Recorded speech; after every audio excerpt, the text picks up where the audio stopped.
Olá, muito bom dia. São 9 horas e 10 minutos do dia 10 de maio de 2020. Nessa semana de domingo, semana da família, dia de domingo, dia das mães, nós queremos nesse momento aproveitar esse momento e louvar a Deus, agradecer a Deus pelas mães, por nosso Brasil todo. E em especial a fazer uma leitura aqui em homenagem às mães, no Provérbios de 31, versículos 28 a 29. Provérbios 31, 28 e 29 diz assim: os seus filhos as respeitam e falam bem dela, e o seu marido a elogia. E ele diz: muitas mulheres são boas esposas, mas você é a melhor de todas. Fica então essa palavra de Deus aí em homenagem a todas as mamães da Igreja Presbiteriana Shalom do Gama e também a todas as mamães do Brasil e do mundo. Parabéns, mamãe, pelo seu dia.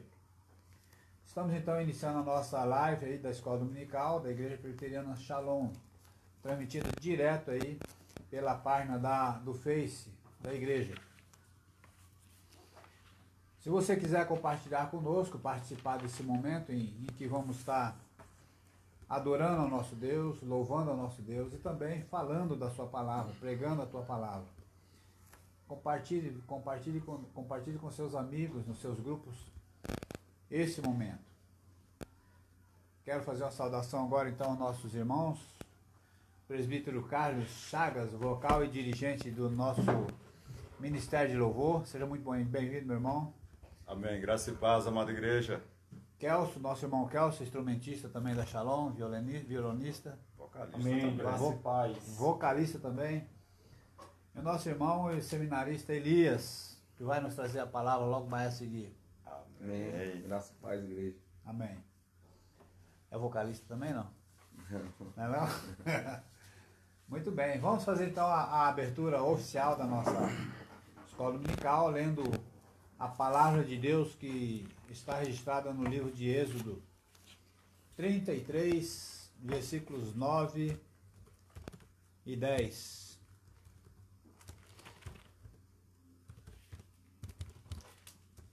Livro de Êxodo 33, versículos 9 e 10 diz assim: Uma vez dentro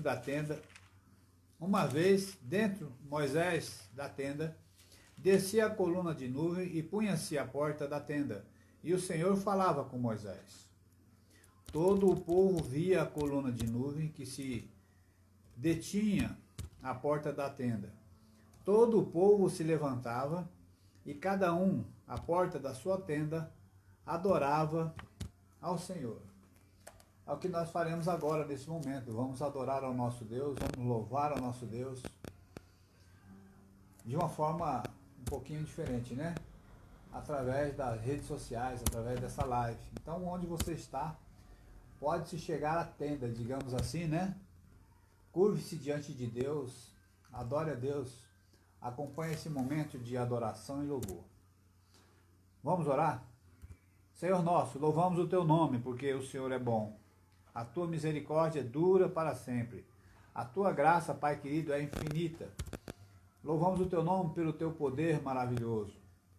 Ó Deus querido, louvamos o teu nome pelo teu Filho Jesus, que um dia morreu na cruz, ó Pai, para resgatar-nos do pecado e levarmos ao Senhor. Muito obrigado, Deus querido, por essa manhã gostosa, e por esse momento, ó Pai, em que podemos adorar o teu santo nome, pregar a tua santa palavra. Em nome de Jesus, ó Pai, fica conosco nessa manhã, recebe a nossa adoração, fala conosco, ó Pai querido, através da tua palavra, através do louvor que entoaremos ao Senhor. Tudo isso nós oramos com perdão dos nossos pecados. No nome de Jesus. Amém. Amém. É tempo de adorar. Vamos adorar, irmão? Convido então o Ministério Louvor para adorarmos ao nosso Deus.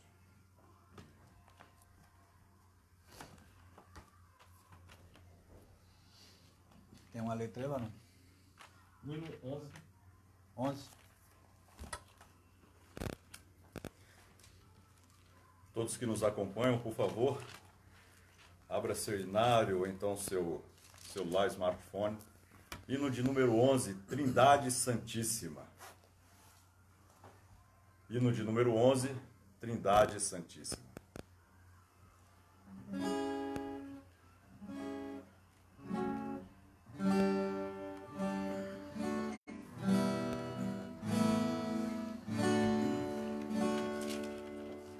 Santo, Santo, Santo, Deus onipotente, louvam nossas vozes teu nome com fervor. Santo, Santo, Santo, justo e compassivo, és Deus triuno, excelso Criador. Santo, Santo, Santo, nós os pecadores não podemos ver tua glória sem temor. Pois somente és santo, só tu és perfeito, Deus soberano, imenso em teu amor. Santo, Santo, Santo, todos os remidos, juntos com os anjos, proclamam teu louvor. Antes de formar-se o firmamente a terra, eras e sempre és, e hás de ser, Senhor. Santo, Santo, Santo, Deus onipotente, tuas obras louvam teu nome com fervor. Santo, Santo, Santo, justo e compassivo, Deus soberano, excelso Criador. Amém. Amém. Aleluia. Então vamos continuar. Vamos cantar mais uma vez. Vamos continuar a adoração, o louvor.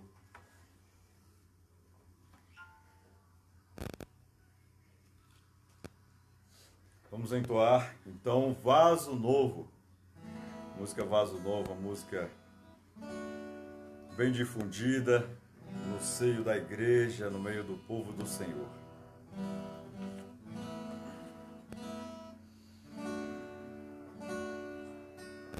Eu quero ser, Senhor amado, como um vaso nas mãos do oleiro.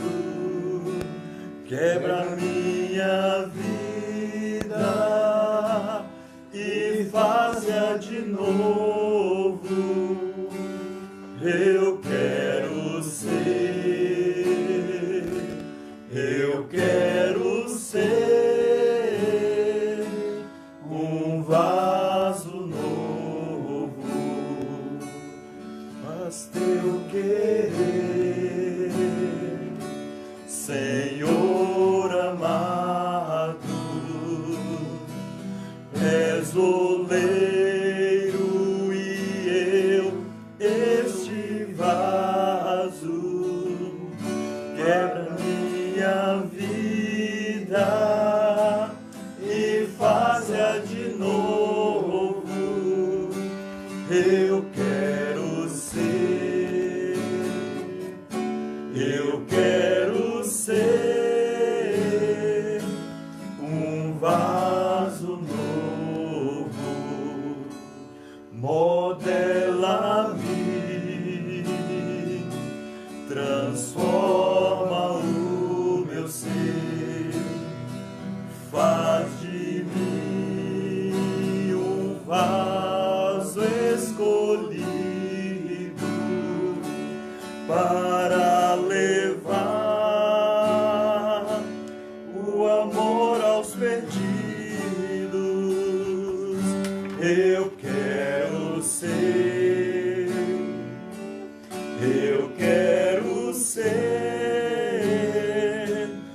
um vaso novo para levar o amor aos perdidos. Eu quero ser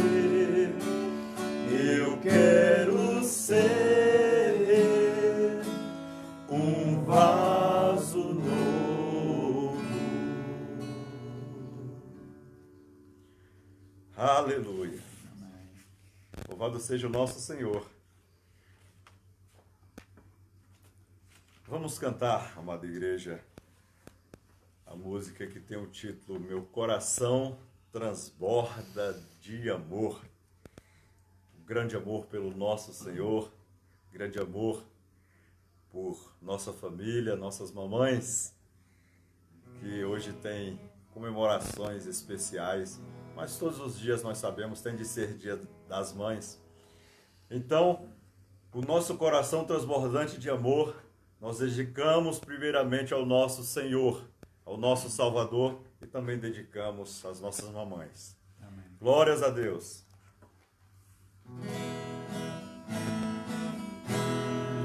Coração transborda de amor, porque meu Deus é um Deus de amor. Minha alma está repleta de paz, porque Jesus é a minha paz. Eu digo aleluia, aleluia, aleluia, aleluia, aleluia. Eu digo aleluia, aleluia, aleluia, aleluia, aleluia, aleluia, amém, aleluia, amém. Meu coração transborda de amor, porque meu Deus é um Deus de amor. Minha alma está repleta de paz, porque Jesus é a minha paz. Eu digo aleluia, aleluia, aleluia, aleluia, aleluia. Eu digo aleluia, aleluia, aleluia, aleluia, aleluia, aleluia, amém, aleluia, amém, aleluia, amém. Podemos orar? Vamos orar. Cada uma, curve sua cabeça. Que momento maravilhoso podermos juntos glorificar a Deus, exaltar a Deus. Amém. Ó Senhor, Deus grande e fiel. Ó Senhor, Criador, majestoso, plenipotente, Deus nosso, Deus vivo, Deus que reina, Deus que guia cada um de nós. Amém. Ó Senhor, nada escapa ao teu senhorio. Sim, ó Pai, tu és o Deus que olha, que controla todas as coisas. Ó Pai, apesar da mancha do pecado ainda reinante neste mundo, tu, ó Senhor, dominas, tu preservas teus filhos, tu, ó Pai, consolas teus filhos, e tu, ó Pai, também, louvado sejas tu, recebe cada filho teu, ó Deus, e a tua palavra nos diz que isso é alegria para ti, e louvado seja o Senhor. Ó Deus maravilhoso, muito obrigado este momento, ó Senhor, de cânticos, este momento de exaltação ao Senhor, este momento de louvor, de adoração, ó Deus. Obrigado, meu Senhor, por este dia, Deus, o qual nós comemoramos o Dia das Mães, mas, ó Senhor, nós pedimos, ó Pai, que todos nós tenhamos em nossos corações e que as atitudes, ó Pai, reflitam isso, que todos os dias nós possamos tratar muitíssimo bem nossas mamães, que são dádivas do Senhor. Ó Deus, em nome de Jesus, abençoa cada irmão, cada irmã de nossa igreja. Sê com nosso irmão, pastor Hamilton. Sê com nossa irmã, professora Lloyd. Ó Deus, abençoa-os, ó Senhor, eles que estão se recuperando de dengue. Glórias sejam dadas a Ti, porque eles estão se recuperando, estão melhores. Glórias sejam dadas a Ti, ó Deus. Ó Pai, também peço por minha esposa, minha amada Sirlene, que também está se recuperando de dengue, e outras pessoas, meu Deus, que estão com um problema e outro. Ó Deus, este problema terrível da Covid-19, ó Pai, preserva o teu povo, ó Senhor, em nome de Jesus, tenha misericórdia, liberta, ó Deus, sara aqueles que porventura estiverem, meu Deus, passando, ó Senhor, por tamanho sofrimento, ó Deus. Tenha misericórdia, não somente da igreja, não somente, ó Pai, daqueles que já estão aos teus pés, mas tenha misericórdia e derrama graça sobre toda a humanidade, ó Pai. Ó Deus, nós bem sabemos, ó Senhor, que tudo está sob o teu controle. Sim, e, ó Deus, nós pedimos, tu que podes, ó Pai, coloque tua mão benfazeja, tua mão que sara. Ó Deus, em nome de Jesus, daqui a pouco nós iremos ouvir a tua bendita palavra, ó Senhor, e continuar este culto. Ó Deus, instrua-nos, ó Senhor, e primeiramente receba, porque o culto é para ti. Receba a nossa adoração, receba, ó Deus, nossa prostração. É em nome de Jesus que oramos agradecidos. Amém. Amém. Muito bem, já foi orado pelo pastor Hamilton e a irmã Lloyd, que estão se recuperando aí da dengue, né? Mas nós temos outros irmãos também, a Jurema, né, que está nessa mesma situação. Nós louvamos a Deus pelo restabelecimento da vida do pastor. Tivemos aí uma conversa com ele no decorrer dessa semana. Estão sendo medicados, né? Graças a Deus, está tudo bem. Estão se restabelecendo. Brevemente ele estará conosco aqui, trazendo a palavra de Deus, compartilhando também desses momentos, né, que ele tem atravessado. Queremos também, irmãos, compartilhar a nossa alegria de podermos comemorar a Semana dos Aniversariantes da Igreja. O nosso irmão Gerson, dia 15, completa mais um ano de vida. E a nossa irmã Jane. Então, aos amados irmãos, os aniversariantes da semana.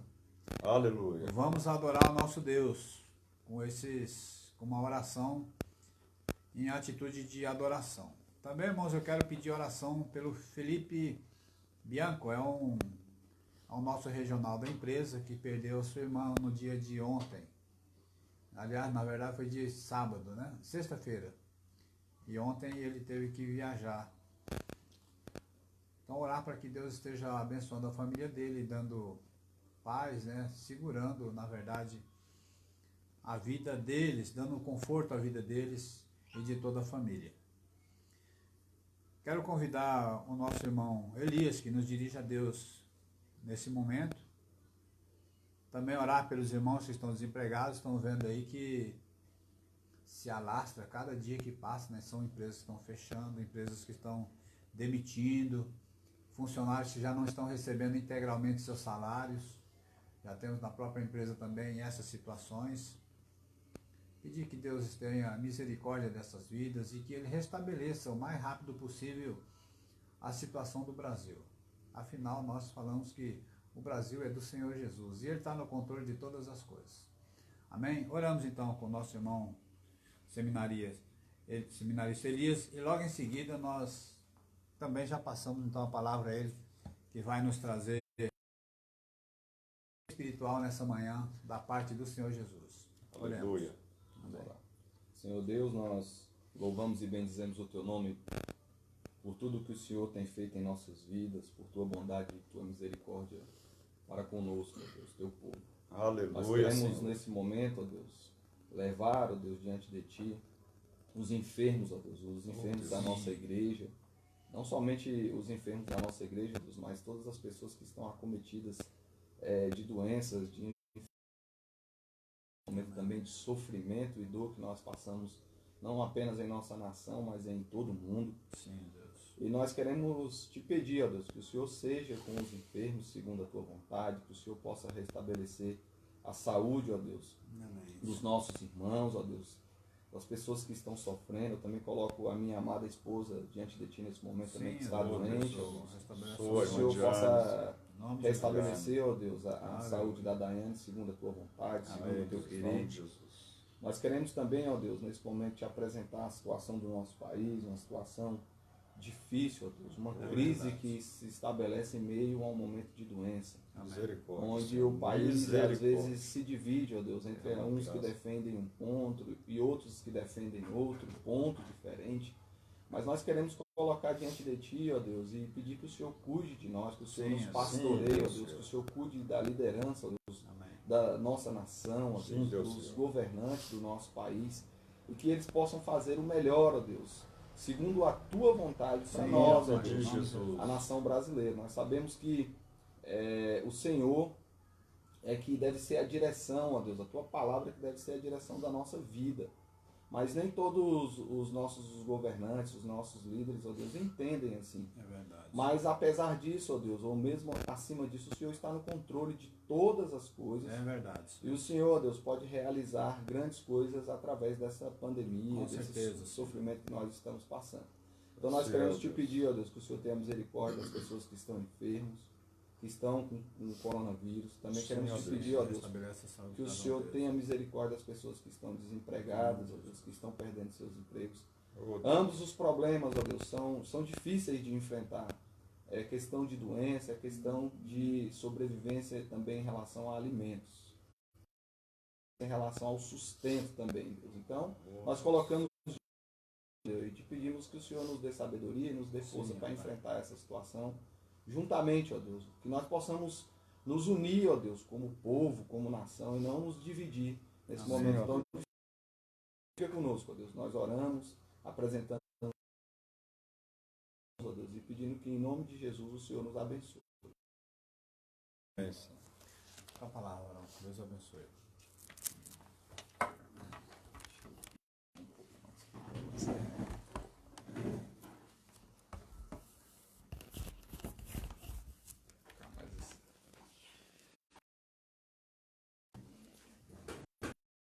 Fica melhor. A logo.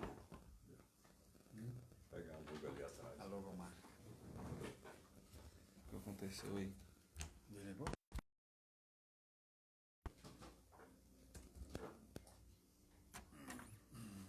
Ele tá só na bateria? Só direto? Ele não, só vai direto. Tomara que ele não fique.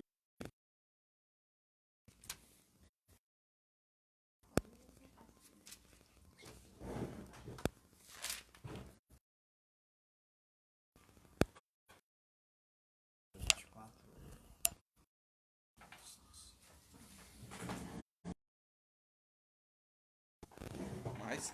Pode ficar no meio, se não for atrapalhar.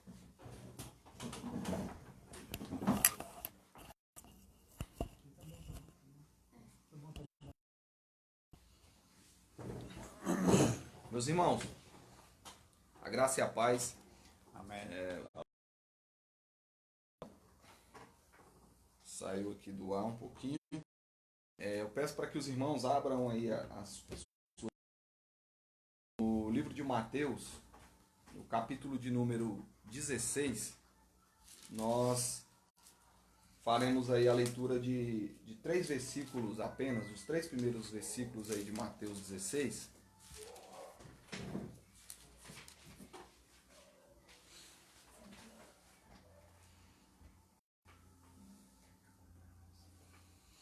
Mateus 16.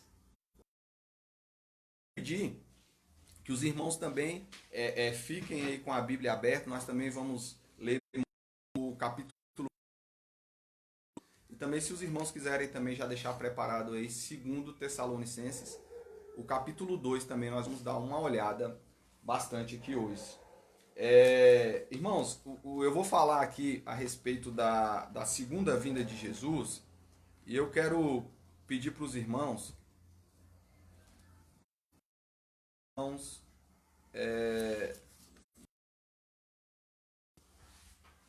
não fiquem, eu vou falar algumas coisas a respeito da segunda vinda, os sinais dos tempos, ou alguns sinais da segunda vinda, e se eu falar aqui algo que seja diferente do que os irmãos aprenderam, eu quero que os irmãos pensem assim, não que pensem, não, me ensinaram errado, ou o irmão Elias está me ensinando diferente, não. Eu penso que os irmãos têm que avaliar e pensar a respeito disso, e agora você está ouvindo um ensino também que parte das Escrituras, e que os irmãos possam levar em consideração, se é que os irmãos pensam diferente daquilo que vai ser falado, diferente. Eu creio que essa visão aqui era uma visão da segunda vinda de Cristo e o que vai acontecer voltar. Então é só para deixar claro aí a forma que os irmãos entendem, mas os irmãos acompanhem comigo nas Escrituras, e também peço que os irmãos não fiquem frustrados. Os irmãos aprenderam aquilo que foram apresentado e agora estão sendo apresentado também. Mas eu creio que grande parte do ensino aqui vai... Já entendem. Então diz assim, Mateus 16, aproximando-se os fariseus e os saduceus,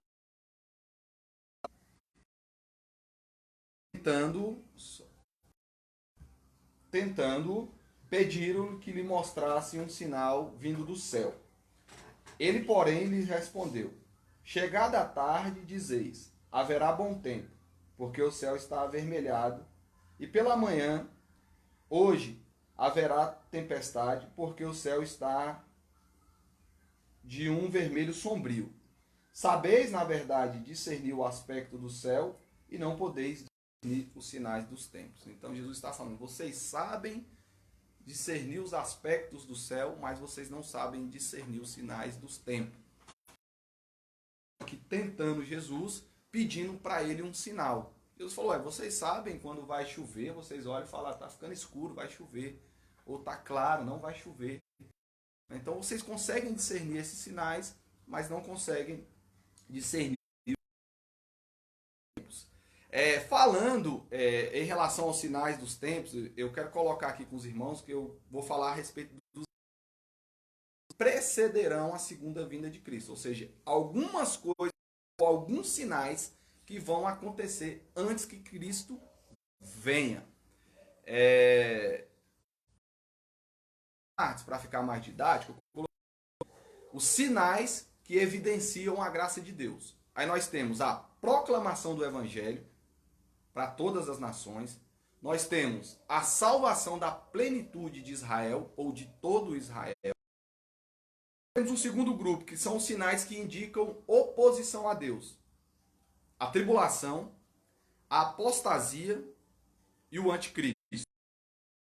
Tem um terceiro grupo que eu coloquei, que são os sinais que indicam juízo divino. Guerra, terremotos, fomes, e aí a gente pode colocar pestes, né? Epidemia, enfim. Então esses sinais, durante toda essa era, eles revelam de Deus, como revela o julgamento de Deus, ou o juízo de Deus. Esses expressão, sinais dos tempos, acontecer antes da segunda vinda de Cristo. Nós vamos olhar para os sinais futuros, especialmente para aqueles que cercam aquilo que é chamado de parousia, né? No grego, a palavra aí, a parousia, significa presença, vinda, aparição ou chegada. Então essa palavra, parousia, ela é usada para designar a segunda vinda de Cristo.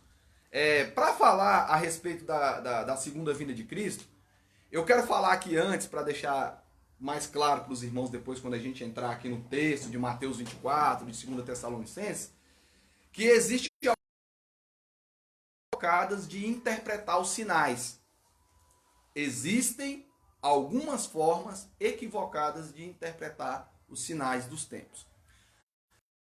Uma forma equivocada de interpretação, aí, uma forma errada de considerar os sinais dos tempos, é quando você considera ele do fim. Então, quando você pega os sinais aqui que a Bíblia mostra e coloca ele dizendo, ó, esses sinais vão acontecer somente lá no final. Isso é uma forma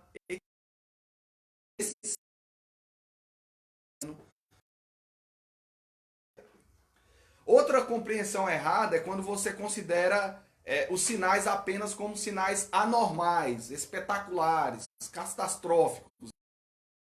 Outro dia desse eu vi uma de alguns pastores falando sobre a segunda vinda de Jesus e dos sinais, e eles falavam mais, né, a ênfase maior.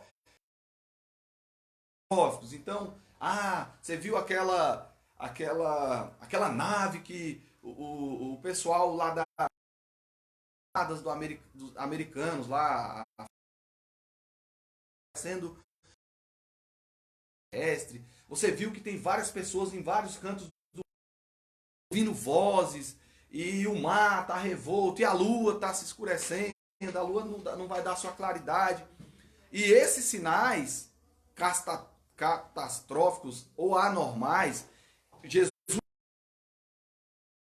portentosos, mas você considerar os sinais apenas a partir disso é uma forma equivocada também. Você focar nesses sinais aí que são sinais espetaculares, né?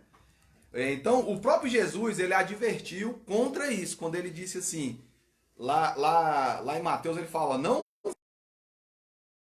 visível e aparente. Vocês não devem dizer, eis-o aqui, ou ele está ali. Essa é a forma correta de nós entendermos a manifestação ou a chegada do reino de Deus. Quando ele diz que o dia e a hora do seu retorno, nem mesmo o filho sabe. 13:32, Mateus também 24:36, Jesus fala, o dia e a hora da vinda, nem mesmo o filho sabe. Somente o Pai. Assunto exclusivo do Pai. É algo que ele reservou para ele, né? Eu já falei isso aqui na outra mensagem, quando você assiste ali de televisão e ele fala assim, exclusivo, o que eles estão querendo dizer? Então essa informação, ela pertence ao Pai. Então, ele nos fala da certeza da segunda vinda, mas ele exatamente quando ela vai acontecer. Irmãos, gravem isso. Os sinais dos tempos, ele fala, ó, é certo que Jesus vai ser tal dia. É errado marcar o dia, né? Inclusive, tem vários ramos. Vai ser assim, vai ser assado, vai acontecer tal dia. São 200 dias. Aí querem chegar aí a data exata. Então, essas palavras de Cristo, elas são uma advertência, não para que você não veja os sinais. Jesus não está falando disso, inclusive ele está falando dos sinais. Ele está contra uma ação orientada para aquilo que é espetacular,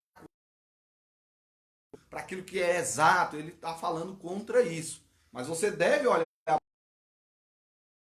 Ele também nos adverte que esses sinais espetaculares, eles estão associados mais à ação de Satanás. Então essa é a razão para que nós também não fiquemos muito, nós podemos ser enganados. E também a Bíblia diz, como nós vamos ler lá na frente, que o homem da iniquidade, ele também vai fazer sinais miraculosos. Então a gente tem que ter cuidado com esses sinais aí que muitas a gente foca. Uma terceira maneira de interpretar aí errados os sinais é aquilo que eu acabei de falar, uma tentativa cronológica, de você construir algo no ano de 1948, o Estado de Israel ali se tornou uma nação, então profecia de Samuel, de Daniel, e pai, você tenta construir ali uma narrativa cronológica para dizer Jesus vai voltar em... A profecia bíblica, ela não... Esse não é... Isso é o que alguns estudiosos, o Anthony Rockman, no livro, ele chamou de escatologia da reportagem, que é essa tentativa de você pegar a escatologia bíblica, né, aquilo que a Bíblia mostra a respeito do fim, e tentar fazer como com construção cronológica exata dos eventos que vão do fim. Essa não é a maneira de interpretar as profecias. Nós devemos fugir desse tipo de interpretação dos sinais. Então, os sinais, meus irmãos, descritos aqui no Novo Testamento, um período da primeira vinda. Pensa nisso. Todos os sinais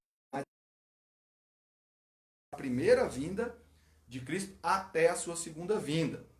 Então, dentro aí dessa era, né, que é a era da igreja. Os sinais dos tempos, então, ele nos convoca, eles convocam a igreja de vigilância. Por que você está falando isso? Vinda, já que você está falando que nós não podemos precisar o dia. É que nós precisamos desses sinais e perceber que eles requerem da igreja vigilância constante. Nós devemos estar atentos. Então, é bem comum quando a gente olha para ramos, né, do evangelicalismo, alguns círculos que tratam a vinda de Cristo como algo eminente. Algo que vai acontecer.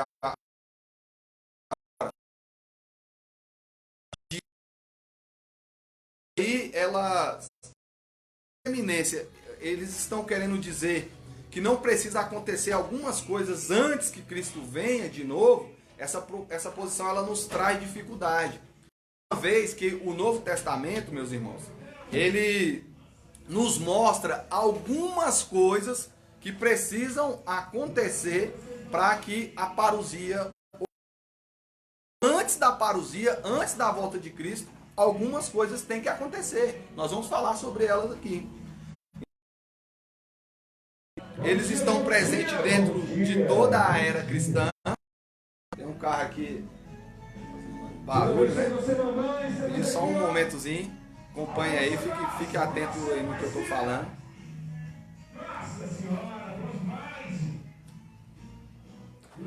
Então, esses sinais, eles vão estar presentes. Vão acontecer antes que Cristo venha. Esses sinais durante todo. Mas no final, esses sinais eles vão assumir uma forma mais intensa do que eles tiveram no passado. Esses sinais eles vão se dirigir, né? Dirigirão para um clímax.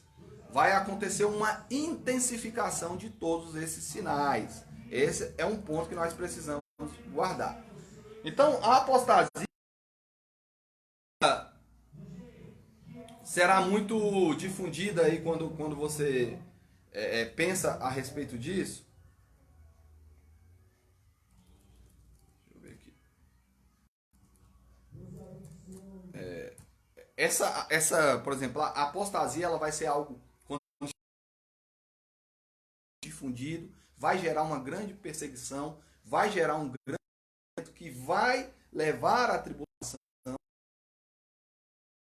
E aí as forças anticristãs elas vão culminar na iniquidade. Apesar desses sinais estarem próximo do fim, vai ter o quê? Uma grande perseguição, uma grande apostasia, sofrimento, e aí vai acontecer a grande tribulação e o homem da iniquidade vai se manifestar. Então a Bíblia ela aponta para essa culminação dos sinais dos tempos. Então, o tempo exato da parousia, nós não sabemos. Nem sabemos como esses sinais vão acontecer. não podemos fazer aí, então, uma interpretação cronológica, né? Essa incerteza, ela indica que Deus está sempre. Então, ao invés que a volta de Cristo é iminente, nós devemos dizer que ela está por acontecer. É certo que nós não sabemos exatamente quando. Por isso nós devemos viver numa constante expectação e prontidão para a volta de Cristo. Quando a igreja perde essa expectação de Cristo, é um sinal de que algo está errado. Nós devemos viver com essa expectativa.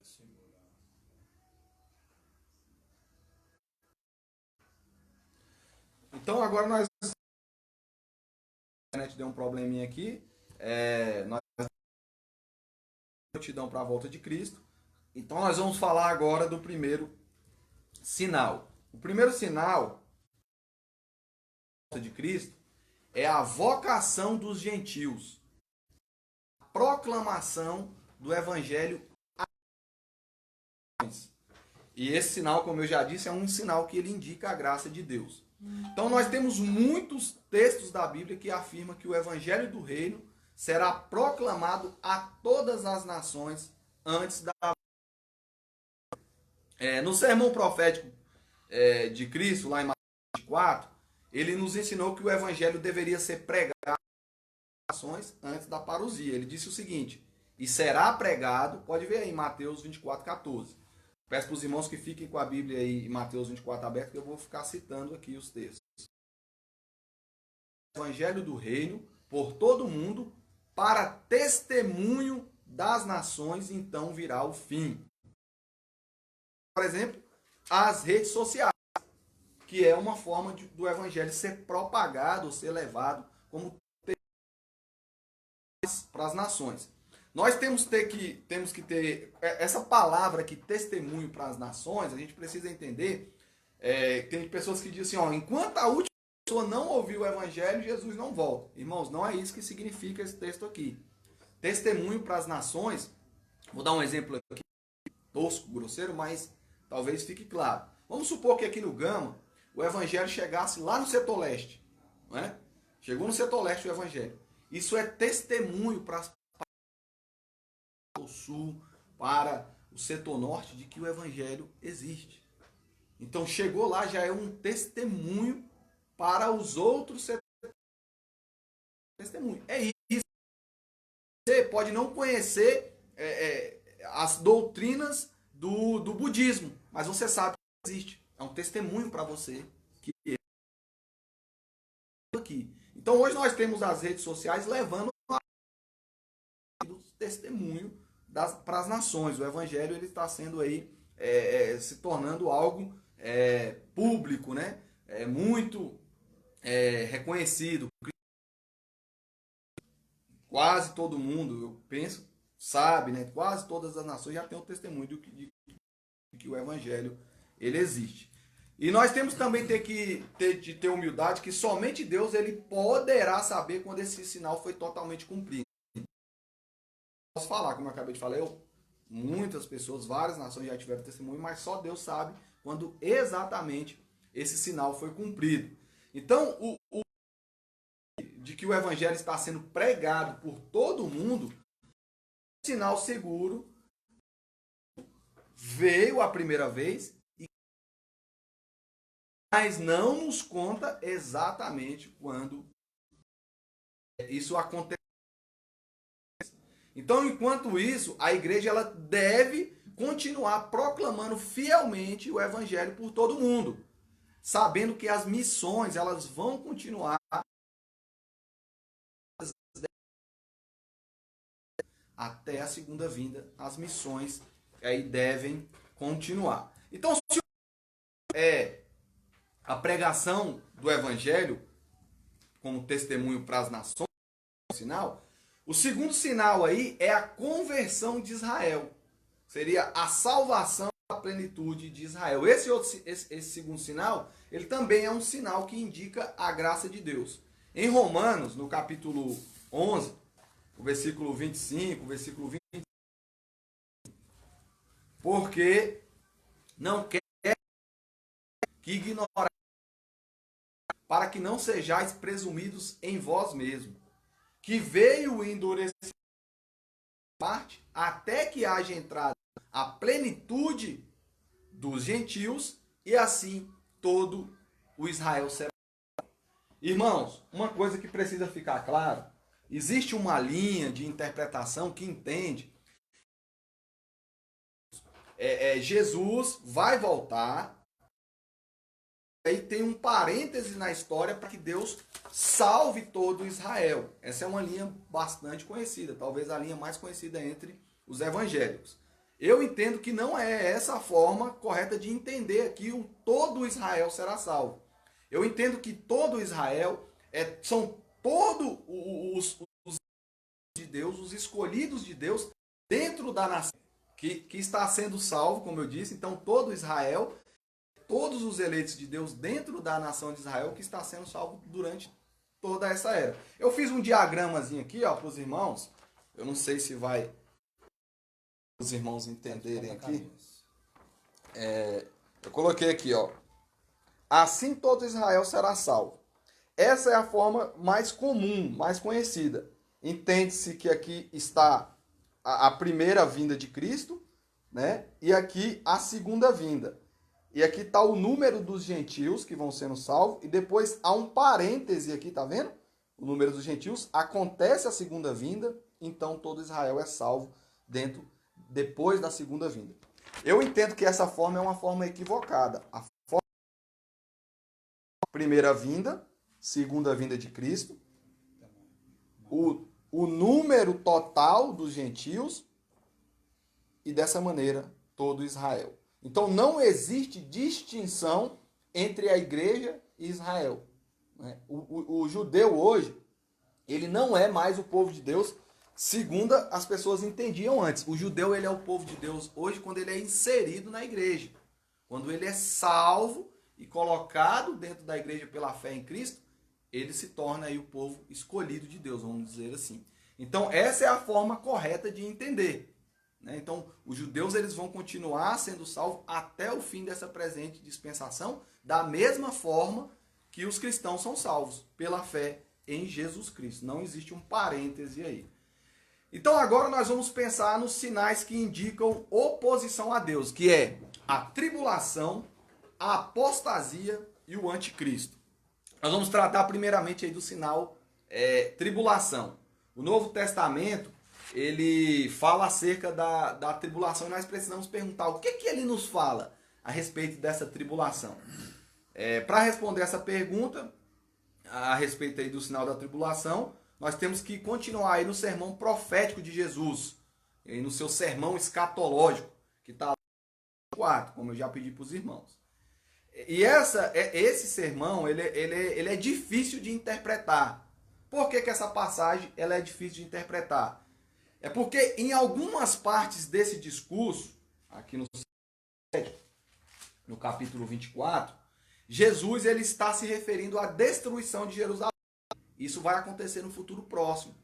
Jesus está falando mais ou menos no ano 35, a destruição entre o ano 30 e o ano 35, e a destruição de Jerusalém ela vai acontecer no ano 70. E no sermão escatológico aqui, Jesus está falando sobre isso, ele está profetizando a destruição de Jerusalém no ano 70. As palavras de Jesus se cumpriu em partes no ano 70. Então Jesus está falando do futuro próximo. Em outras partes desse mesmo sermão, desse capítulo aqui 24, ele está falando da parousia. Ele está falando dos fins dos tempos. Então é difícil de nós interpretarmos isso aí por causa disso. As circunstâncias aqui do sermão é o seguinte: quando os discípulos mostravam lá para Jesus as construções lá, o templo de Jerusalém, Jesus disse o seguinte: em verdade vos digo, não ficará aqui pedra sobre pedra que não seja derrubada. Então depois eles foram para o Monte das Oliveiras. Quando eles chegaram lá, os discípulos perguntaram para Jesus: Jesus, nos diz quando vai acontecer essas coisas e qual será o sinal da tua vinda e da consumação do século. Veja aí no versículo 3 do capítulo 24. Então nós precisamos observar aqui sobre essas perguntas dos discípulos, e pensar em algumas coisas que ela nos traz. Quando será isso? Essa referência aqui, quando vai acontecer isso, é uma referência à destruição do templo que Jesus acabara de falar. Mas existe outra coisa que ele fala, quando ele diz, e qual será o sinal da tua vinda? Então agora já está falando do final do mundo. Então o mesmo discurso está tratando algo que vai acontecer no futuro próximo e algo que vai acontecer na consumação dos séculos. Então nós precisamos entender isso, que o capítulo 24 aqui ele está tratando de ambos os assuntos. É aquilo que os estudiosos chamam de condensação profética. É quando você está num lugar assim que você vê uma montanha, você vê várias montanhas e é como se você observasse que elas estivessem tudo ligadas. Mas na verdade uma está aqui, a outra está lá e a outra está mais distante. Então Jesus ele está fazendo isso, ele está falando algo, está havendo uma condensação profética. Ele está falando de algo que vai acontecer aqui e que vai acontecer lá no final. No Antigo Testamento nós temos também muito isso, essa questão de uma condensação profética. Algo do futuro distante, mas que também fala do futuro próximo. Então Jesus fala da tribulação como um sinal aqui dos tempos. Assim ele diz, Mateus 24, veja aí meus irmãos, verso 9 e 10. Então sereis atribulados e vos matarão, sereis odiados de todas as nações por causa do meu nome. Nesse tempo muitos hão de se escandalizar, trair e odiar uns aos outros. No versículo 14, Jesus diz que o reino será pregado por todo mundo, né? Como já falei, a pregação antes que vinha o fim. Mas também ele menciona aqui a tribulação não como algo que vai acontecer apenas naquele momento, anteceder aí a parousia. Essa tribulação ela está presente em toda a história, mas ela vai anteceder, porque ele diz então virá o fim, né? Mas Deus, ele tem, meus irmãos, sofrimento e tribulação guardado para o seu povo no futuro. Olha que frase difícil. Repito. Deus tem sofrimento e tribulação guardados para o seu povo no futuro. É isso que esse texto está dizendo. Jesus está falando isso. O que vai acontecer? Jesus está falando que no futuro muitas pessoas vão se escandalizar, vão trair, vão mentir, né? Vão levar os cristãos ao tribunal. É isso que ele está falando, que vai acontecer com os cristãos. Então Jesus, ele fala acerca dessa tribulação final que está reservada para o seu povo. E você precisa observar que nesse tempo, está escrito aí que ele diz que haverá grande tribulação, como desde o princípio do mundo até agora nunca houve e nem havido. Então, nós precisamos entender isso. Que naqueles dias vai acontecer algo tão duro que se Deus não tiver dado aqueles dias, veja o versículo 21 e 22 aí de Mateus 24. Se Deus não tivesse abreviado aqueles dias, até os escolhidos não iam suportar.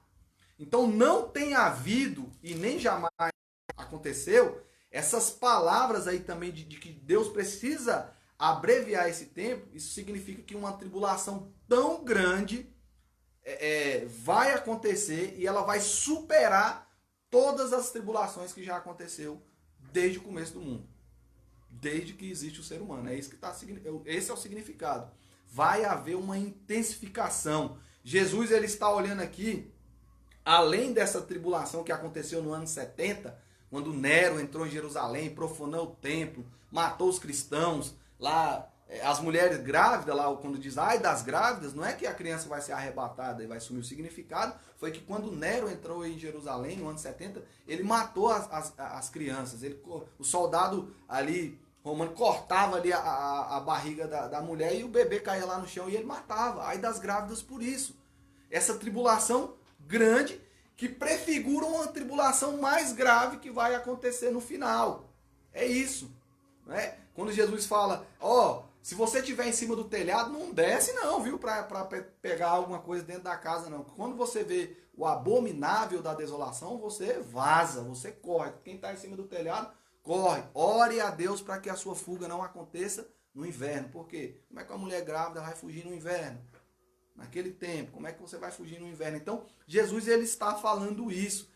O historiador Flávio José, ele narra no seu livro que muitos cristãos lembraram dessa profecia de Jesus, e quando viram Nero entrando em Jerusalém, eles fugiram e salvaram aí as suas vidas. Então, eles lembraram dessas palavras de Jesus. Jesus falava 35 anos antes, né? Mais ou menos entre o ano 30 e 35, a destruição do templo acontece no ano 70. E muitos deles salvaram as suas vidas. Mas Jesus ele não está falando apenas dessa tribulação. Porque quando ele fala do final do mundo, veja aí no versículo 29, no versículo 30, ele diz que essa grande tribulação precederá a segunda vinda. Então ele está falando de algo que vai acontecer no final do mundo. Logo em seguida desses dias, veja o versículo 29 e 30. O sol escurecerá, a lua não dará a sua claridade, as estrelas cairão do firmamento e os poderes do céu serão abalados. Então aparecerá no céu o sinal do Filho do Homem. Todos os povos da terra se lamentarão e verão o Filho do Homem vindo sobre as nuvens do céu com poder e muita glória. Então nós concluímos, meus irmãos, que esse sinal da tribulação ele não é restrito apenas ao tempo do fim e também não é restrito também apenas à história da igreja. Ele acontece tanto na história da igreja como no final. Ele caracteriza as duas vindas de Cristo. Essa tribulação, ela não será diferente das anteriores que o povo de Deus teve. Ela é a tribulação mais intensa. Essa tribulação, ela vai ser de forma mais intensa, mais pesada. E esse sinal, ele deve nos em guarda ou em prontidão. Quando nós, cristãos, sabemos que outros cristãos estão sofrendo perseguição, nós devemos reconhecer que é um sinal da volta de Cristo. Quando nós vemos os crentes sendo perseguidos, pode ser no nosso país ou no mundo, é um sinal de que Cristo está voltando. Outro sinal, depois da tribulação, é a apostasia.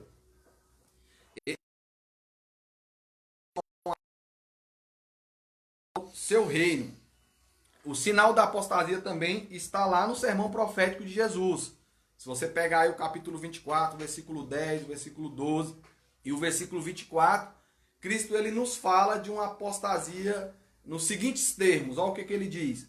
Nesse tempo, muitos hão de escandalizar, trair e odiar uns aos outros. Levantar-se-ão muitos falsos profetas e enganarão a muitos. E por se multiplicar a iniquidade, o amor se esfriará de quase todos. Mateus 24, 10 e 12. Porque surgirão falsos cristos e falsos profetas, operando grandes sinais e prodígios para enganar, se possível, até os próprios eleitos. Aí está no versículo 24. Então esses versículos aqui nos mostram que vai haver uma apostasia, vai haver engano de muitos, vai haver falsos cristos, escandalizar. É isso que está nos dizendo. Veja o que é que Paulo diz também em 1 Timóteo. Lá no capítulo 4, ele diz o seguinte: ora, o Espírito afirma expressamente que nos últimos dias alguns apostatarão da fé. Veja 2 Timóteo 3, 1 ao versículo 5. Diz assim: sabe, porém, isto, nos últimos dias sobrevirão tempos difíceis, pois os homens serão egoístas, avarentos, jactanciosos, arrogantes, blasfemadores, desobedientes aos pais, ingratos, irreverentes, desafeiçoados, antes amigos dos prazeres do que amigos de Deus, negando, entretanto, o poder. Então, isso vai acontecer. Paulo está dizendo, sabe, porém, isso, nos últimos dias, nós estamos dentro dos últimos dias, próximo do fim, vai acontecer isso. Os homens vão ser amigos dos prazeres. Não é isso que nós vemos? Aí as pessoas, eu quero curtir minha vida, balada, eu quero viver, né? Ontem eu ouvi uma pessoa falar assim: rapaz, o dia de hoje é dia de sair, de beber, de ir para prostituição, não falou com essa palavra, né? De ir para prostituição, de não sei o que. Então, amigo dos prazeres do que amigo de Deus. Isso é um dos sinais dos tempos, isso é apostasia. Nós temos aqui mais uma passagem específica no Novo Testamento, que ela fala especificamente da apostasia que acontecerá imediatamente antes da volta de Cristo. Abre aí em 2 Tessalonicenses, o capítulo 2. Paulo diz a Tessalonicenses: irmãos, no que diz respeito à vinda, a palavra vinda aí no grego é parousia. Então, vinda, presença, né? No que diz respeito à vinda, a parousia do nosso Senhor Jesus Cristo e a nossa união com Ele, nós vos exortamos a que não vos demoveis da vossa mente com facilidade, nem vos perturbeis, quer por espírito, quer por palavra, quer por epístola, como se procedesse de nós, suponhando que tenha chegado o dia do Senhor. Olha o que ele diz: ninguém de nenhum modo vos engane, porque acontecerá sem que primeiro venha a apostasia. Então, primeiro, antes de Jesus voltar, tem que vir a apostasia e ser revelado o homem da iniquidade. Precisam acontecer aí. A apostasia precisa se manifestar e o homem da iniquidade precisa ser revelado. Por que Paulo está falando aqui isso? Porque alguns irmãos, eles achavam que o dia do Senhor, os irmãos lá de Tessalônica, eles achavam que o dia do Senhor, a parousia, já estava acontecendo. E consequência disso, muitos deles já tinham parado até de trabalhar. Falando, Jesus já está voltando, vou trabalhar mais para quê? Uma visão ruim também do trabalho, né? Como se o trabalho fosse algo que, quando Jesus voltar, não vai ter mais. Mas não é essa a compreensão correta. Então eles já estavam vivendo ali uma vida ociosa. Você pode ver aí em 2 Tessalonicenses, o capítulo 3, o versículo 11. Então, por causa disso, Paulo teve de corrigir eles. Ele diz que certas coisas tinham que acontecer antes da volta de Cristo. Primeiro, haveria a grande apostasia e o podemos fazer, meus irmãos, uma aplicação para os nossos dias. Nós temos hoje muitos líderes cristãos, né, que não ensinam ou se afastam de ensinos centrais da Bíblia.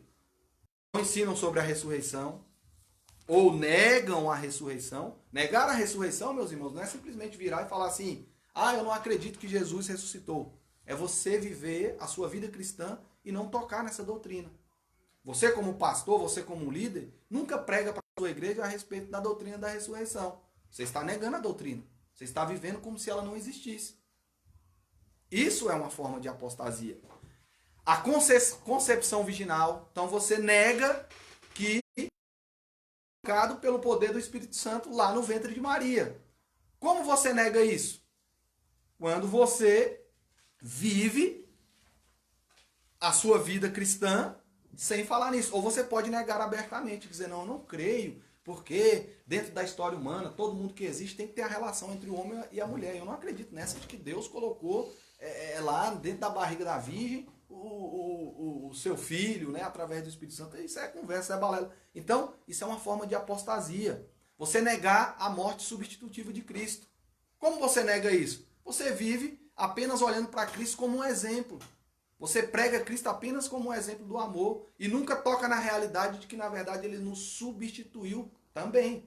Cristo é o exemplo do amor, mas ele nos substituiu também. Então, você dá ênfase a outras coisas apenas. Então você está negando doutrinas da Bíblia. Ou você abertamente diz, não creio que Jesus morreu no nosso lugar. Isso aí para mim é uma doutrina arcaica, antiga. Isso aí é a visão lá dos apóstolos lá, que colocaram na boca de Jesus essas palavras. Eu não acredito nisso. Isso é apostasia. Outra coisa, teologia do dinheiro. Teologia da saúde, né, da prosperidade. Então você distorce a Bíblia para trazer aí a interpretação que você quer. Né? Você tem comichão no ouvido, então você tem que ouvir que Deus vai te fazer rico, que Deus vai te dar saúde. Isso é apostasia, que Deus, ele pode te dar essas coisas, não compensa nem entrar. Mas assim, Deus pode fazer tudo isso. Mas essa não é a mensagem das Escrituras para nós, central, que Deus quer nos falar. Né? Essas são coisas, vamos dizer assim, que são consequências até buscando o reino. Se você precisar, Deus acrescenta na sua vida. Então, tudo isso aqui que eu falei é apostasia. Você se afastar dos ensinos aí da Escritura. Observar que o sinal da apostasia também está vinculado à manifestação do homem da iniquidade. Paulo deixa claro que a grande apostasia será acompanhada pela revelação do homem da iniquidade. Ele diz, sem que primeiro, veja o versículo 3 aí, de 2 Tessalonicenses 2, sem que primeiro venha a apostasia e seja revelado o homem da iniquidade. O homem da iniquidade se levantará na apostasia.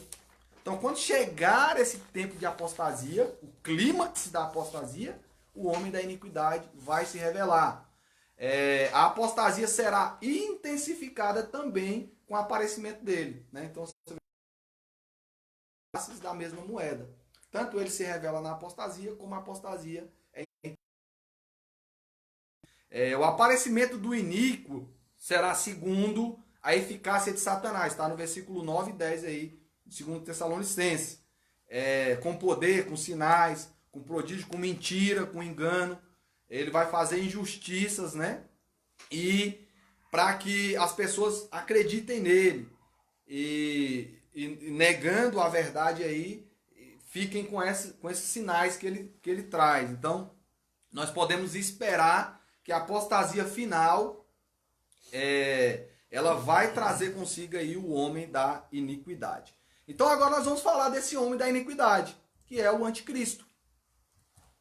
Esse é o ponto aí, né, que as pessoas mais gostam de falar quando fala aí sobre a segunda vinda, né? O anticristo, a marca da besta. Eu não vou entrar muito aqui na questão da marca da besta, posso falar uma coisinha rápida, mas esse terceiro ponto aqui, nós falamos da tribulação, falamos da apostasia, vamos falar agora do anticristo. Esse terceiro ponto é o mais notável. Esse sinal aqui de oposição a Deus é o que de falar. Então nós precisamos olhar o que o Novo Testamento diz aí a respeito do anticristo. E o ensino do Novo Testamento acerca do anticristo mostra também que ele vai aparecer no futuro. E isso nós encontramos aqui no ensino de 2 Tessalonicenses 2. Esse capítulo aqui de 2 Tessalonicenses, ele é colocado quase como um mini apocalipse. Muitos estudiosos chamam ele de um mini apocalipse. Né? Segundo capítulo aí de 2 Tessalonicenses. Veja aí o que é que Paulo vai falar. Você pode ficar com 2 Tessalonicenses aberto aí. Nós vamos transitar aqui um pouco do versículo 1 ao 12. Paulo está dizendo ali para os seus leitores, muitos deles aí, como eu já disse, pensavam que a segunda vinda já estava em processo. E Paulo diz que certas coisas precisavam acontecer antes. E um desses acontecimentos, como nós já vimos, era a apostasia. E nós vamos ver agora que outro acontecimento seria o homem da iniquidade. Primeiro ele diz, aparecerá a apostasia, né? Ou a grande apostasia. Observe que essas duas figuras aí, veja o versículo 3. Ninguém de modo nenhum vos engane. Porque isso não acontecerá sem que primeiro venha a apostasia e seja revelado o homem da iniquidade, o filho da perdição. Então ninguém vos engane, porque primeiro vai vir a apostasia e vai ser revelado o homem da iniquidade. Um segundo ponto que nós precisamos entender, que ele aparecerá na apostasia, mas nós precisamos entender que esse homem da iniquidade ele será uma pessoa. A descrição fornecida aqui se refere a uma pessoa. Ele é denominado de homem da iniquidade e filho da perdição. E ele se opõe contra Deus e tudo aquilo que é objeto de culto. Está aí no versículo 4. É dito que ele vai se assentar no santuário de Deus, também no versículo 4. E também aqui o versículo diz que tem algo que o está detendo. Né? Se eu fosse falar aqui, talvez nós ia ficar muito tempo falando aqui. Existe várias, né, que diz, o que está detendo o homem da iniquidade? Tem uns que dizem que acham que é a pregação do evangelho, outros entendem que é o Espírito Santo, que quando ele for se manifestar, o Espírito Santo vai ser retirado. Né? Então, existem essas compreensões. Eu prefiro dizer não o que está detendo ele, porque o texto não nos deixa espaço para dizer. O texto apenas diz que algo detém, mas não diz o que é o que está detendo aqui o homem da iniquidade. E que ele será revelado quando esse algo que o detém for retirado. Paulo prediz então claramente o homem da iniquidade antes da parousia. Vai se manifestar o anticristo antes da parousia. Haverá um anticristo final e pessoal antes que Cristo venha. Esse homem da iniquidade, ele será objeto de adoração. Ele não somente vai se opor a Deus, né, em toda forma de adoração a Deus, mas ele vai se assentar aqui no trono, né? Ele vai ostentar-se como se ele fosse o próprio Deus. Ele vai se opor a Deus e a adoração a Deus, e ele vai exigir que ele seja adorado. Esse aqui, assentar-se no trono, a gente não precisa entender que vai ter um trono, vai ter que reconstruir o templo lá em Jerusalém novamente, para que ele sente lá naquele templo, o templo judaico. Não. Esse assentar-se aqui no trono significa que ele quer usurpar o lugar que pertence a Deus. Ele quer usurpar a adoração que é apenas de Deus. E o homem da iniquidade surgindo e assentando-se aí no trono divino, tentando usurpar a adoração divina, isso deve ser claro para nós que isso não vai ser aceito pelos cristãos, né? Isso aí vai gerar uma perseguição. Nós não vamos adorar quem estiver lá nesse final, se nós tivermos, não vai adorar o anticristo. Então isso vai envolver uma perseguição severa para o povo de Deus, que vai rejeitar essa exigência. E aí vai vir uma grande tribulação. Outro ponto, o homem da iniquidade, já estou caminhando para o final, meus irmãos. O homem da iniquidade, ele fará uso de milagres, está aí no versículo 9. Ele vai de falsos ensinos, né, para tentar levar a causa dele adiante. Então ele virá com milagres e sinais ilusórios, veja aí no versículo 9. O homem da iniquidade também, ele só vai poder ser revelado, como eu já disse, no versículo 6 e 7 você tem isso, quando aquilo que o detém for retirado. Como eu já disse, nós não sabemos o que é o que lhe impede. O texto diz que algo impede. Nós não sabemos. Está aí no versículo 6. E agora sabeis que o que o detém, para que ele seja revelado. Então, o que o detém for retirado, ele vai ser revelado. O homem da iniquidade será totalmente destruído por Cristo na sua segunda vinda. Então, será de fato revelado o iníquo, veja o versículo 8, a quem o Senhor Jesus matará com o sopro de sua boca e destruirá pela manifestação da sua vinda. Está no versículo 8. Embora o surgimento aqui do homem da iniquidade, meus irmãos, traga sofrimento para a igreja, o povo de Deus não tem que temer, uma vez que Cristo vai esmagar ele. Está dizendo aqui, no versículo 8, Cristo vai matar ele. Então, assim, a igreja ela deve considerar a aparição do anticristo não com um olhar pessimista, mas com um olhar otimista. Se o anticristo aparecer, é porque Cristo vai voltar. Não precisa acontecer a manifestação do anticristo primeiro? Então a gente não vai ficar. Aí ele vai vir, é o fim do mundo. Se o anticristo aparecer, é porque Cristo está voltando. Meus irmãos, a gente tem que olhar para a Bíblia e ser coerente com aquilo que a gente acredita. Então nós precisamos observar os sinais aí. Eles evidenciam tanto a graça de Deus quanto a oposição a Deus. E agora, para finalizar, nós vamos falar dos sinais que indicam guerra, terremotos e fome. Eu vou falar rapidamente, não vou entrar muito não. Nós encontramos isso também no sermão profético lá no capítulo 24, quando Jesus diz assim: e certamente ouvireis falar de não vos assustei, porque é necessário que assim aconteça. Mas ainda não é o fim. Ainda não é o fim. Porquanto se contra nação, reino contra reino, e haverá fome, terremotos em vários lugares. Porém, tudo isso precisa acontecer primeiro. Isso é o princípio dos sofrimentos, ou seja, os princípios das dores. Aqui a linguagem é como se fosse uma mulher que vai parir, né? Que vai dar à luz. Então ela começa a sentir as dores. Mas Jesus está falando, ainda não é a hora do nascimento do novo mundo. É o princípio das dores. O Evangelho de Lucas ainda acrescenta grandes terremotos, menciona epidemias, ó, interessante, né, para o momento que a gente está vivendo, juntamente com fome. O Evangelho de Lucas traz dois fatos e eles vêm junto: epidemia e fome. Né? Então hoje nós temos aí a galera do lado do fica em casa e temos a galera do lado do vai trabalhar. Né? O fica em casa é porque está com medo da epidemia. O vai trabalhar é porque está com medo da fome. E lá no Evangelho de Lucas está dizendo, vai aparecer as duas coisas junto. Isso é um sinal. Um sinal. Isso aqui não significa que Jesus está voltando amanhã. Este é um sinal do fim. Não é que o fim está acontecendo. Porque Jesus diz claramente que esses sinais, quando eles acontecerem, para o povo não ficar alarmado. Ainda não é o fim. Veja aí Mateus 24, 6. No mesmo sentido, o verso 8.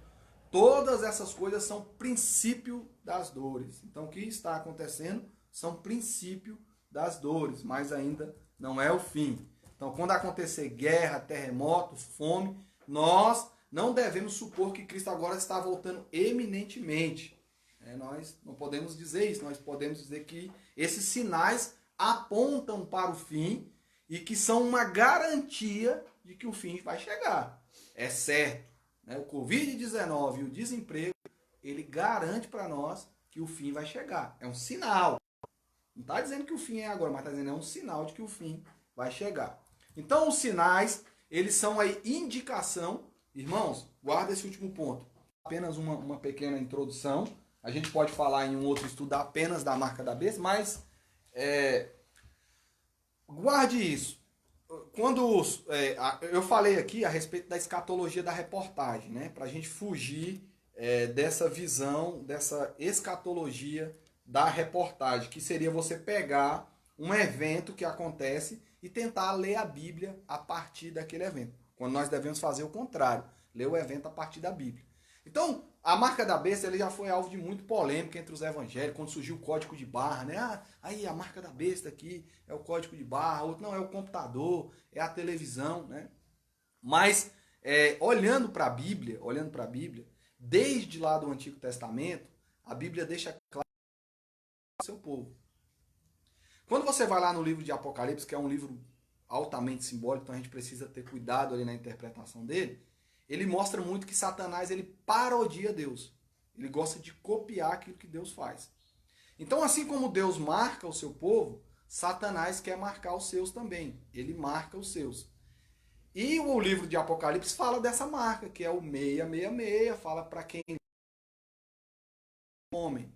E que essa marca será colocada tanto na fronte como na mão.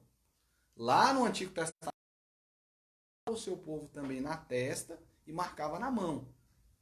O significado mais coerente que eu entendo que essa marca está falando é que quando Deus nos marca na fronte, Ele coloca os pensamentos dele na nossa mente. Quando Ele nos marca na mão, nós fazemos as obras de Deus. Quando Satanás marca uma pessoa na testa, ela pensa segundo o curso do mundo. Quando Satanás marca uma pessoa na mão, ela faz as obras de Satanás. Ela vive no engano, ela ama a mentira e pratica as coisas do mal. Esse, para mim, é o significado aí de ser marcado por Deus ou ser marcado pela besta. Antes de entender aí como algo que seria uma marca especial. O Mondex agora criou o chip, o único lugar do corpo que não repele, que não inflama, é na mão direita ou na testa. Então aí as pessoas começam a fazer aquilo que é chamado de escatologia da reportagem. Eu entendo que é melhor a gente olhar para as escrituras, observando como ela vai nos mostrando essa questão de marca e tentar entender o que significa isso a partir das escrituras. Meus irmãos, vamos orar. Eu agradeço pela oportunidade, um estudo assim um pouco extenso, um tanto pesado. Eu não dormi essa noite, estava com a Daiane passando mal a noite toda e agora de manhã também tive meio assim, me senti um pouco mal também. E acordei, era quase em cima aqui da hora, cheguei aqui e estava quase dormindo. Mas eu acho que eu consegui acordar aqui e transmitir aquilo que eu já havia preparado. Espero que esse estudo ele nos abençoe, que nós possamos colocar a nossa confiança nas promessas de Deus no Evangelho, olhando para os sinais aqui que a Bíblia nos mostra e amando a Deus enquanto nós estamos nesse mundo, aprendendo a amar a Deus e tudo que Ele faz. Esses sinais nos mostram que Deus está realizando o seu propósito na história. Eu quero fazer uma oração rápida com os irmãos. Amado e soberano Deus, nós te louvamos, ó Deus, porque nós, olhando para a tua palavra, que o Senhor, ó Deus, prediz tudo o que iria acontecer, não só no final do mundo, mas durante toda essa dispensação na qual nós vivemos. Que devemos estar em prontidão, ó Deus, em vigilância, de acordo com aquilo que o Senhor nos advertiu. Nós louvamos o teu nome porque tudo isso nos mostra o teu controle e a tua soberania sobre toda a história. Quando nós nos deparamos com esses acontecimentos, com esses eventos, com esses sinais, nós queremos pedir, ó Deus, que o Senhor coloque no nosso coração o verdadeiro entendimento ou a forma correta de enxergar e interpretar cada um desses sinais. Segundo a tua palavra, é claro, ó Deus, que nós olhando para a tua palavra, possamos viver nesse mundo, aprendendo a te amar e vivendo na expectativa, ó Deus, da tua manifestação. Maranata, Jesus. Nós oramos, nós pedimos perdão dos nossos pecados. Em Cristo Jesus, é que oramos e te agradecemos. Amém.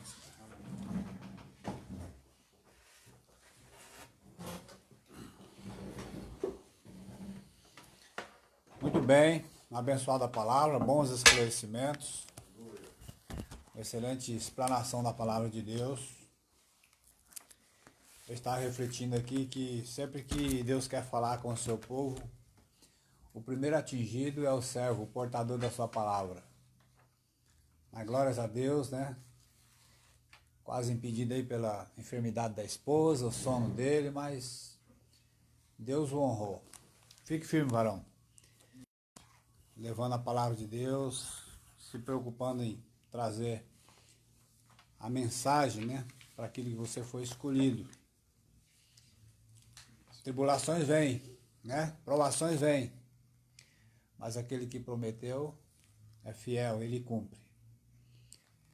E você que quer contribuir com a vinda de Jesus, com a volta de Jesus, se você achou edificante para a sua vida, pode também edificar outras vidas com essa palavra, compartilhe essa mensagem. Faça com que o reino de Deus volte através da tua participação. Temos aí o privilégio de evangelizar, né, das redes sociais.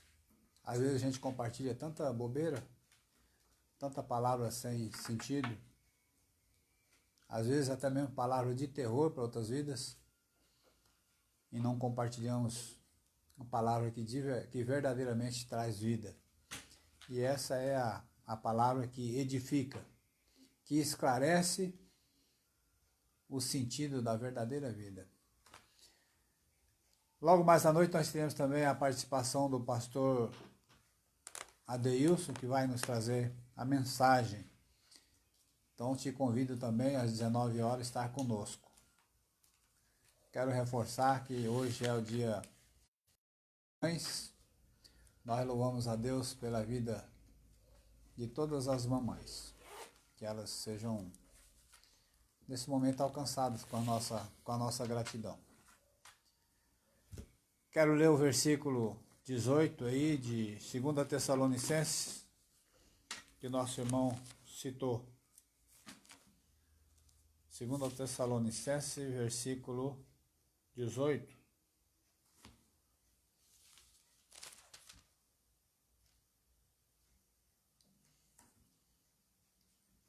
A graça de nosso Senhor Jesus seja com todos vós.